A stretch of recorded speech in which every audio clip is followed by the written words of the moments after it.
To hear the story of a very special young man and how his CASA helped change his life. I was born and raised here in San Diego. My parents had me at a really young age. They weren't ready to be parents. Before I was even 1 year old, I entered into the foster care system. I jumped from placement to placement, foster home to foster home, and went through various group homes, trying to find something that wasn't temporary. Something that I could call my forever home. So when I was about 6 years old, my dad had received custody of me. Unfortunately, I was dealing with a lot of physical and mental abuse nearly every night from my dad. That was a situation that traumatized me from a young age. I wanted to escape from that.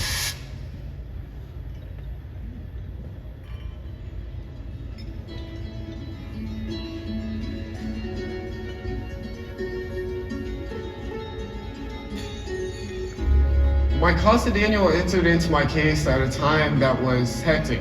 I had a barrier up from the moment that he came in. He made sure that I knew that he was going to be there for a long time.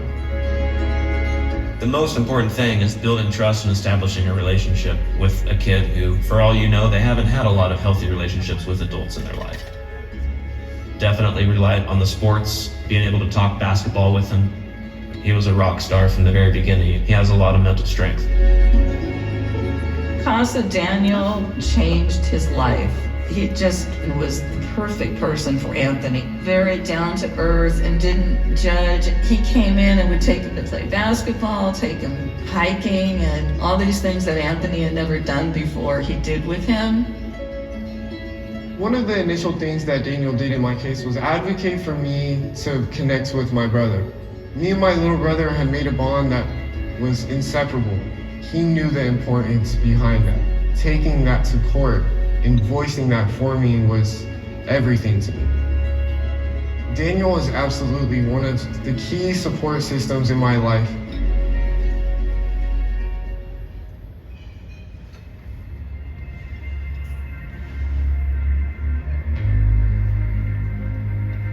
On the back end of my case, my great aunt and great grandma were doing everything in their power to become my guardians. The county wanted him to go to the foster home. The foster parents wanted to adopt him. We wanted him. The dad wanted him back. So everybody had their own agenda. And the CASA was just somebody completely independent and didn't have that agenda. Anthony trusted him, and it was very hard for Anthony to trust anyone at that point. Anthony was able to communicate with the CASA what his feelings were and what he wanted. He gave me a voice that I very much needed, and he is the sole reason that I ended up moving back in with my great aunt and great grandma, where they ended up gaining guardianship of me, resulting in the end of my case and my time in the foster care system.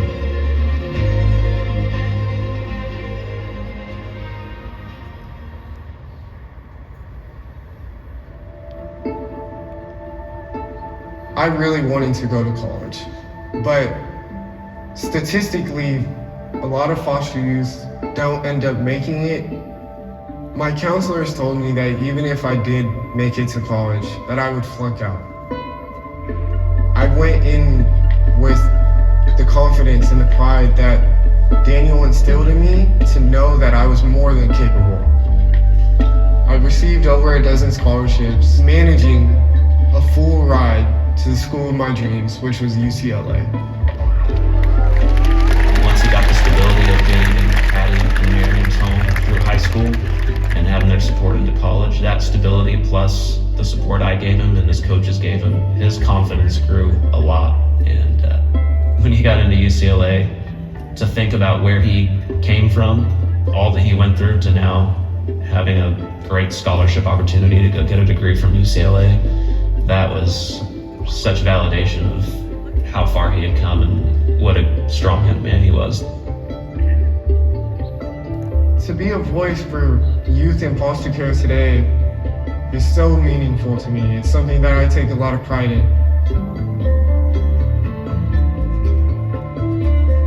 Looking back at knocking down all these barriers and jumping over obstacles, it wouldn't have been possible without him. And it's something and someone that I'm so grateful for. Without him, I don't know where I would be today.